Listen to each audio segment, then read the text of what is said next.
तमाशा आणि त्यांच्या गावात होतं कीर्तन. दोघांची इतकी मैत्री, दोघं त्या ठिकाणी गप्पा मारतात आणि दोघांचं ठरतं गेलं तर दोघांनी सोबतच जायचं. एक जण म्हणायचं आपण कीर्तनाला जाऊ, दुसरं म्हणायचं नाही नाही आपण तमाशाला जाऊ. दोघांची एवढी चर्चा झाली तर दोघांची भांडणही लागली. शेवट ठरलं ज्याला जिकडं जायचंय त्यानं तिकडं जायचं. एक गेलं कीर्तनाला, दुसरं गेलं तमाशाला.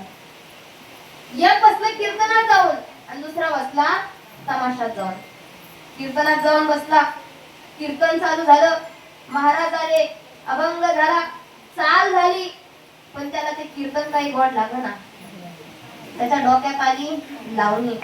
महाराज त्याला पकवाजाची चाट काही गोड लागना. त्याला कुठल्या चाटीची आठवण झाली? टिंग टिंग टिंग त्याला ती पकवाजाची चाट काही गोड लागना. त्याचा कीर्तनात काही मन लागना. त्याच्या मनात असा विचार आला, उगाच कीर्तनाला आलो, त्याच ऐकाय पाहिजे होतं, तमाशाला जायला पाहिजे होतं. कीर्तन काय कुठं ऐकता आलं? वर्ष श्राद्धाला कीर्तन आहे, गावात सप्ताह बसला तिथं कीर्तन आहे, कुठेही कीर्तन ऐकता आलं असतं. पण तमाशा काय रोज रोज आहे का? हा वर्षातून एकदा असतो. तमाशा काय रोज रोज आहे का? तमाशाला जायला पाहिजे होतं. आता तमाशा चालू झाले असं, आता लावणी झाली असं, काय पोरं मजा घेत असेल, काय पोरं नाचत असेल, त्याच ऐकाय पाहिजे होतं. हे कोणाच्या डोक्यात? कीर्तनात बसले त्याच्यात. बरं आता कीर्तनातून उठता येईना, पुढे येऊन बसलोय. बरं आई बसली कीर्तनात, बाप बसला कीर्तनात, बायको बसली कीर्तनात, एवढी मोठी टाळकऱ्यांची लाईन लागलेली. आता इथून उठता येईना. बरं उठलं तर उठलं, कुठं चाललंय विचारायला आता सांगायचं तरी काय करावं विचार करतो त्याचं कीर्तन गेलं संपून. कीर्तनात काय चाललंय त्याचा आणि आता काही मेळच लागला नाही, कीर्तन गेलं संपून. पण जो तमाशाला बसला होता, तमाशा चालू झाला, लावणी चालू झाली, पण त्याला ती लावणी काही गोड लागना. त्याच्या डोक्यात असा विचार आला, नरदे का पुन्हा पुन्हा आहे का?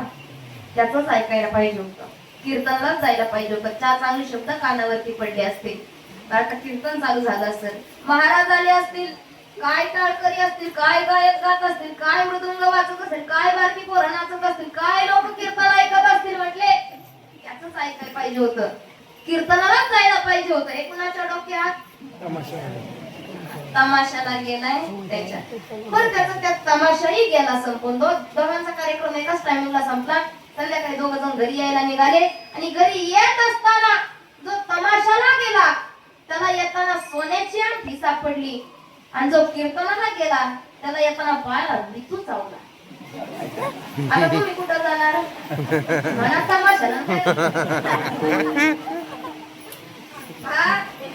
दुसरा दिवस उजाडला आणि दुसरा दिवस उजाडल्याच्या नंतर दोघे जण सकाळी गावात जमले आणि गावात आल्याच्या नंतर जो तमाशाला गेला होता त्यानं सांगायला सुरुवात केली, अरे मी रात्री तमाशाला गेलो होतो पण मला येताना सोन्याची अंगठी सापडली. अरे मी कीर्तनाला गेलो पण मला येताना पायाला विचू चावला.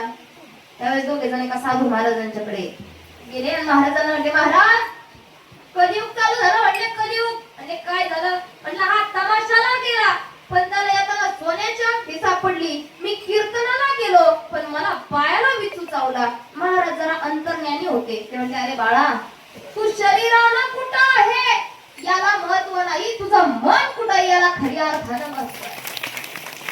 जर तुला कीर्तनापासून जर तमाशा आठवत असेल तर त्या कीर्तनाला येणारा काही चोर नाही महाराज.